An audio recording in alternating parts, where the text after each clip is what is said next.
नमस्कार साथियों, मैं कुंदन कुमार स्वागत करता हूं भविष्य निर्माण शिक्षण संस्थान के इस ऑनलाइन परिवार में। दोस्तों, आज के सेशन में हम देखेंगे कल के दिनों में घटित देश विदेश में राष्ट्रीय और अंतर्राष्ट्रीय खबरें जो आगामी आपके किसी भी परीक्षा के दृष्टिकोण से बेहद ही महत्वपूर्ण होने वाली है। साथ ही साथ वीडियो के लास्ट में आपसे क्वेश्चन भी पूछा जाएगा जिसका उत्तर आपको कमेंट सेक्शन में जाकर देना रहेगा। तो चलिए शुरू करते हैं, श्री गणेश करते हैं, आगाज करते हैं आज के इस शानदार जानदार सेशन को एक मोटिवेशनल कोटेशन के साथ जो आपके अंदर ऊर्जा भरने का काम करेगा और मेरे अंदर भी कई किसी न किसी प्रकार से यह ऊर्जा भरने का काम करेगा। क्या है दोस्तों, समय दिखाई नहीं देता है, वास्तव बात है, रियल बात है। समय किसी को दिखाई नहीं देता लेकिन सब कुछ दिखा देता है। समय दोस्तों आपको सुख भी दिखाता है, दुख भी दिखाता है, कष्ट भी दिखाता है, आपके परिश्रम को भी दिखाता है, आपके नाकामियों को भी दिखाता है, आपके तरक्की को भी दिखाता है। यानी समय आपके जीवन के हर उस पहलू को दिखा देता है जो आपके जीवन में वर्तमान समय में घटित हो रहा है। अगर आप सुख में जी रहे हैं तो समय आपको सुखी दिखा रहा है, दुख में जी रहे हैं, कष्ट में जी रहे हैं तो समय आपको कष्ट में दिखा रहा है। इसलिए कहा गया है कि समय सबसे बड़ा बलवान होता है। तो चलिए, कल वीडियो के लास्ट में आपसे क्वेश्चन पूछा गया था दोस्तों कि विश्व खुशहाली रिपोर्ट 2024 में भारत किस स्थान पर रहा है। तो दोस्तों इसका करेक्ट उत्तर 126 हो जाएगा। यानी विश्व खुशहाली वर्ल्ड हैप्पीनेस इंडेक्स में भारत 126वें स्थान पर रहा है। चलिए दोस्तों, अब शुरू करते हैं आज का इस सेशन, जो कि पहला क्वेश्चन है आपके स्क्रीन पर। विश्व मौसम विज्ञान दिवस कब मनाया जाता है? विश्व मौसम विज्ञान दिवस, यहाँ पे फोटो था स्लाइड का। विश्व मौसम विज्ञान दिवस कब मनाया जाता है? 14 मार्च, 23 मार्च, 22 मार्च और 21 मार्च। दोस्तों आज 23 मार्च है, आज शहीद दिवस है, राष्ट्रीय शहीद दिवस है। आज ही के दिन भारत के उस 3 गुमनाम आशिकों को जो अपने देश के लिए फांसी के तख्ता पर हंसते हंसते झूल गए, आज ही के दिन उन तीनों को फांसी की सजा दी गई थी, भगत सिंह, सुखदेव, राजगुरु। तो आइए हम सब झुककर उनको सलाम करते हैं जिनके हिस्से में वो फांसी गया था। वास्तव में हमारे देश के वे रियल हीरो थे दोस्तों। क्वेश्चन है दोस्तों, विश्व मौसम विज्ञान दिवस कब मनाया जाता है? कब से इसकी शुरुआत हुई है, क्यों मनाया जाता है दोस्तों? तो विश्व मौसम विज्ञान संगठन, इसकी स्थापना कब हुई थी? विश्व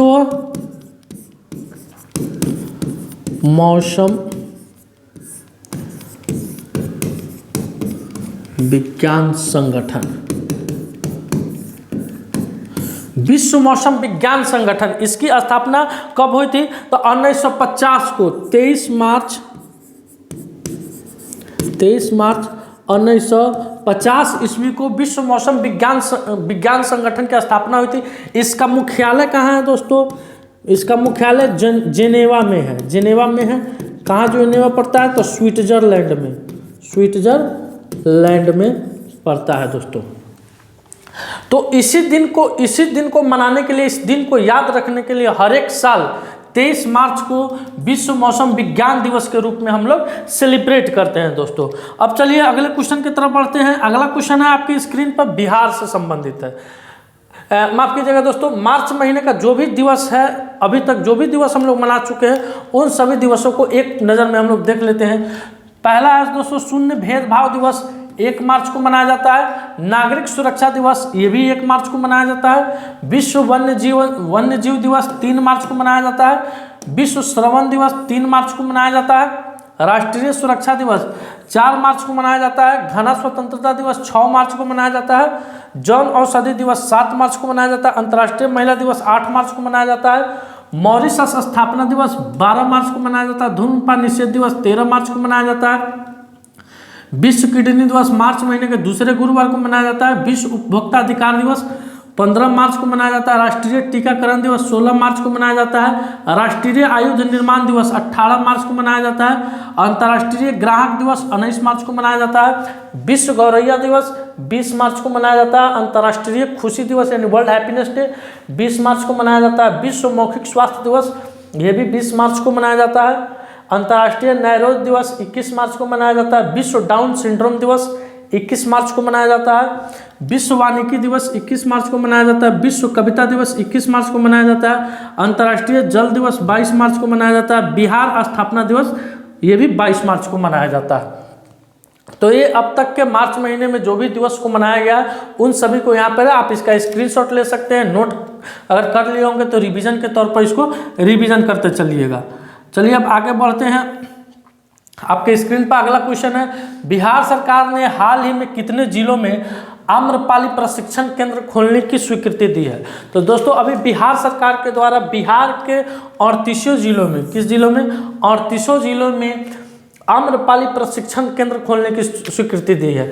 तो दोस्तों इस प्रशिक्षण केंद्र में क्या होगा, थोड़ा हम लोग इस पर चर्चा करते हैं। तो दोस्तों आम्रपाली बौद्ध काल में वैशाली के वृजी संघ की एक बेहद ही खूबसूरत नर्तकी थी। ऐसा माना जाता है कि उसको जो एक बार देख लेता है उसको मोह हो जाता है, वह मंत्रमुग्ध हो जाता था, इतनी सुंदर वह थी।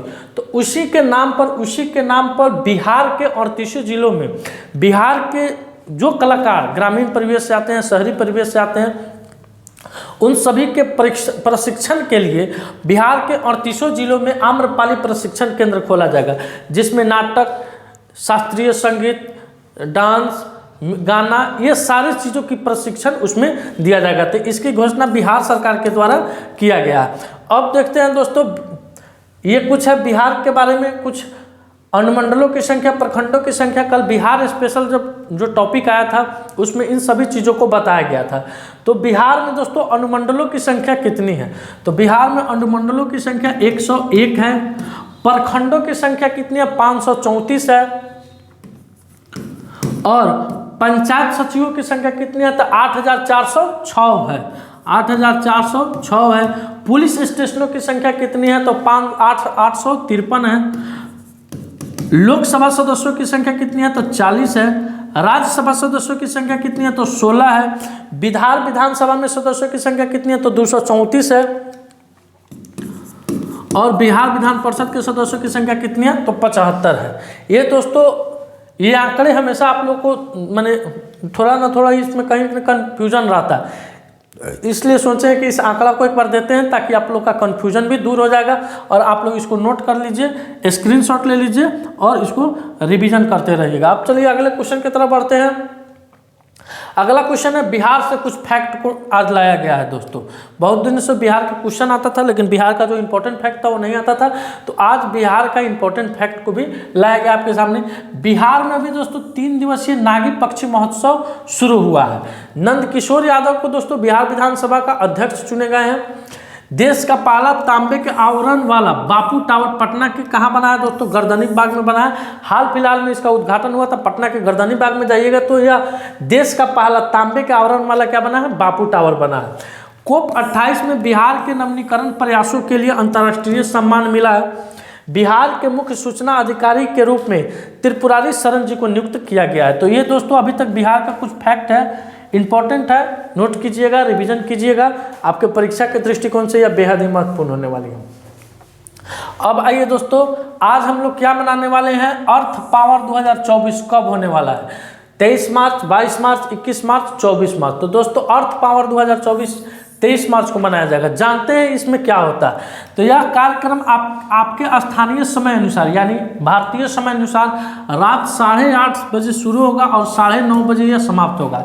इस घंटे के लिए, इस 1 घंटे के दौरान दुनिया भर में व्यक्तियों, समुदायों और व्यवसायों को गैर आवश्यक बिजली की लाइटें बंद करने के लिए प्रोत्साहित किया जाता है। यानी इस 1 घंटा के अंतर्गत अगर आप भी इस वीडियो को देख रहे हैं तो ये तो खैर कल सुबह अपलोड होगा। इस 1 घंटा के अंतर्गत आप अपने जो भी अनावश्यक बिजली का बल्ब जल रहा है, यानी आपको इस 1 घंटे में बिजली को बचाना है, किसी भी प्रकार से बिजली को क्या करना है? बचाना है। इस एक बिजली की लाइटों को क्या कर देना है? बंद कर देना है। इसका उद्देश्य क्या है? क्यों ऐसा करना पड़ रहा है दोस्तों? तो पृथ्वी के लिए सबसे बड़ा घंटा बनाना और हमारे ग्रह पर सकारात्मक प्रभाव डालना इसका मेन क्या है? उद्देश्य है दोस्तों। किसका? अर्थ पावर 2024 का कब होने वाला है? 23 मार्च को होने वाला है। कब रात को होने वाला है? तो 8:30 से 9:30 के बीच में। अब चलिए आगे चलते हैं अगला स्लाइड पर। हाल ही में किसे पेरिस ओलंपिक 2024 का ध्वजवाहक किसे नामित किया गया है? तो दोस्तों पेरिस ओलंपिक 2024 का ध्वजवाहक शरथ कमल को नामित किया गया है। किसे नामित किया गया? शरथ कमल को नामित किया गया है पेरिस ओलंपिक 2024 का ध्वजवाहक। अगला क्वेश्चन है दोस्तों, हाल ही में प्रधानमंत्री मोदी को किस देश का सर्वोच्च सम्मान मिला है? तो दोस्तों अभी प्रधानमंत्री मोदी भूटान के दौरे पर गए थे और भूटान के राजा के द्वारा प्रधानमंत्री मोदी को भूटान का देश का सर्वोच्च सम्मान मिला है। तो इसका करेक्ट उत्तर क्या हो जाएगा? भूटान हो जाएगा दोस्तों। भूटान हमारा पड़ोसी देश है, उसकी राजधानी कहाँ है? थिम्पू है, मुद्रा क्या है? ग्लोट्रम है। अब देखते हैं भूटान के बारे में जो भी कुछ फैक्ट है, पिछले दिनों जो भी करंट आया था उन सभी को एक साथ लाया गया है, थोड़ा आप रिवीजन कर लीजिएगा। सभी आवारा कुत्तों की नस्बंदी करने वाला दुनिया का पहला देश कौन बना है? तो भूटान बना है। भूटान ने अपने सभी नागरिकों के लिए स्वप्रभु राष्ट्रीय डिजिटल आईडी की शुरुआत की है। बेहतर इंटरनेट कनेक्टिविटी के मामले में दक्षिण एशिया में भूटान शीर्ष पर रहा है और भूटान के छात्रों ने इलेक्ट्रॉनिक जोखा ब्रेल बनाया है। तो ये दोस्तों कुछ भूटान का फैक्ट है जिसको आप लोग पढ़ लिए हैं, निश्चित पढ़े हैं। आप लोग को एक बार इसका क्या हो जाएगा? रिवीजन हो जाएगा। अब आइए अगले क्वेश्चन में, हाल ही में भारतीय बैंक संघ के चेयरमैन कौन बने? तो दोस्तों अभी हाल ही में भारतीय बैंक संघ के चेयरमैन एमवी राव बने हैं। कौन बने हैं दोस्तों? भारतीय बैंक के चेयरमैन एमवी राव बने हैं। अब देखते हैं हाल फिलहाल में जो भी नियुक्तियां हुई है भारत सरकार के द्वारा। किशोर मकवाना को एनसीएससी के अध्यक्ष का कार्यभार संभाला गया है। श्री एस राजीव को सीबीसी में सतर्कता आयुक्त नियुक्त किया गया है। सांसद सुरक्षा का प्रमुख अनुराग अग्रवाल को बनाया गया है। राष्ट्रीय अनुसूचित जनजाति आयोग का सदस्य आशा लकड़ा को नियुक्त किया गया है और बैंक ऑफ इंडिया का गैर कार्यकारी अध्यक्ष एमआर कुमार को नियुक्त किया गया है। ये दोस्तों हाल फिलहाल की नियुक्तियां हैं जिसको आप रिवीजन कर लीजिएगा। आगामी किसी न किसी परीक्षा में निश्चित तौर पर इसमें से कोई ना कोई एक क्वेश्चन आपको देखने को मिलेगा। अगला क्वेश्चन है दोस्तों, हाल ही में किसने वैश्विक असमानता पुरस्कार 2024 जीता? तो दोस्तों अभी वैश्विक असमानता पुरस्कार 2024 का नाम घोषणा किया गया है, पुरस्कार को विस्तृत किया गया है, जिसमें बीना अग्रवाल दोस्तों और जेम्स के बॉयस इन दोनों को संयुक्त रूप से वैश्विक असमानता पुरस्कार के से सम्मानित किया गया। तो इसका करेक्ट उत्तर क्या हो जाएगा? A+B यानी बीना अग्रवाल और जेम्स के बॉयस हो जाएगा। अब चलिए अगले क्वेश्चन पर, हाल ही में किस देश में 9 वर्षों में पहली बार विवाह दर बढ़ी है? तो दोस्तों चमगादड़ चीन में पिछले 9 वर्षों में पहली बार इस साल विवाह की दर बढ़ी है। क्यों? क्योंकि जनसंख्या के मामले में चीन को भारत पछाड़ कर नंबर 1 पर चला गया। चीन में जनसंख्या दर काफ़ी धीरे धीरे बहुत कम हो रही थी। ऐसे में सबसे जनसंख्या दर में कमी कहाँ हो रही है? तो जापान में है दोस्तों, और चीन में भी कम थी। लेकिन पिछले 9 वर्षों में पहली बार विवाह दर में, जब तक विवाह नहीं होगा सर तब तक जनसंख्या नहीं बढ़ेगा, तो विवाह दर में वृद्धि की गई है। तो इसका करेक्ट उत्तर क्या हो जाएगा? चीन हो जाएगा। अब देखते हैं चीन के बारे में कुछ फैक्ट है। अंटार्कटिक वैज्ञानिक अध्ययन के लिए चीन ने क्विलिंग स्टेशन का अनावरण किया है। अमेरिका, ऑस्ट्रेलिया, जापान ने दक्षिण चीन सागर में संयुक्त अभ्यास किया है। चीन ने एक नया उपग्रह आइंस्टीन प्रोब लॉन्च किया है। चीन ने डोंग जून को अपना नया रक्षा मंत्री नियुक्त किया है। चीन ने मिस्र के साथ मिलकर मिस्र सेट 2 सैटेलाइट लॉन्च किया है। चीन ने दुनिया का पहला 4थी पीढ़ी का परमाणु रिएक्टर शुरू किया है। तो ये दोस्तों चीन के बारे में कुछ महत्वपूर्ण फैक्ट है जिसको आप नोट कीजिए, रिवीजन कीजिए, चाहे इसका स्क्रीनशॉट लेकर अपने मोबाइल की गैलरी में डालिए और कहीं भी बैठिए तो थोड़ा निकाल कर उसको देखते चलिए। अगला क्वेश्चन है, हाल ही में किस देश में पहली बार सुअर की सुअर की किडनी को जीवित व्यक्ति में प्रत्यारोपित किया गया है? तो ये दोस्तों अचंभा बात है, यह अमेरिका में हुआ है। कहाँ हुआ है? अमेरिका में सुअर की किडनी को दोस्तों, यानी सुअर की किडनी को किसी जिंदा व्यक्ति में प्रत्यारोपित किया गया और वह व्यक्ति स्वस्थ है, उसे कुछ दिनों में ही अस्पताल से छुट्टी मिलने वाली है। तो इसका करेक्ट उत्तर क्या होगा? अमेरिका होगा।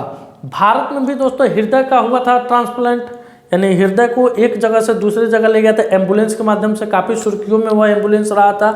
तो हृदय का ट्रांसप्लांट कहाँ हुआ था? तो भारत में हुआ था। और सुअर की किडनी का तो अमेरिका में हुआ है। अब चलिए अगले क्वेश्चन पर चलते हैं। हाल ही में त्रिपक्षीय अभ्यास ट्राइलेटरल 2024 किनके बीच में प्रारंभ हुआ? तो दोस्तों अभी त्रिपक्षीय अभ्यास ट्राइलेटरल 2024 भारत, मोजाम्बिक और तंजानिया इन 3 देशों के बीच में यह प्रारंभ हुआ है। कौन दोस्तों? त्रिपक्षीय अभ्यास ट्राइलेटरल 2024 24। तो इसका करेक्ट उत्तर क्या हो जाएगा? ऑप्शन नंबर 1 हो जाएगा, भारत, मोजाम्बिक और तंजानिया। अब आइए अगले क्वेश्चन की तरफ बढ़ते हैं। अगला क्वेश्चन है आपके स्लाइड पर, हाल ही में भारत सरकार ने पहली बार विदेश कार्यालय परामर्श किस देश के साथ किया है? तो दोस्तों भारत सरकार पहली बार विदेश कार्यालय परामर्श मोरितानिया के साथ, किस देश के साथ दोस्तों? मोरितानिया देश के साथ यह परामर्श किया है। इसमें क्या होगा दोस्तों? कृषि एवं पेयजल, क्या दोस्तों वहाँ पे कृषि प्लस पेयजल, इन सभी संसाधनों का क्या होगा? विकास होगा। इसमें भारत सरकार कितना रुपए इन्वेस्ट कर रही है? 21.8 मिलियन, 21.8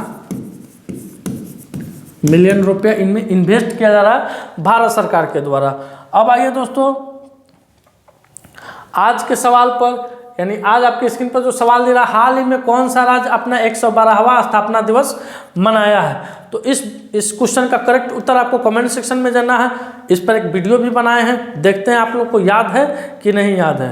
दोस्तों आज का सेशन मेरा यही समाप्त हुआ। अगर यह वीडियो आपको अच्छा लगे, वीडियो को लाइक कीजिएगा, शेयर कीजिएगा, चैनल पर नए हैं तो चैनल को सब्सक्राइब कीजिएगा।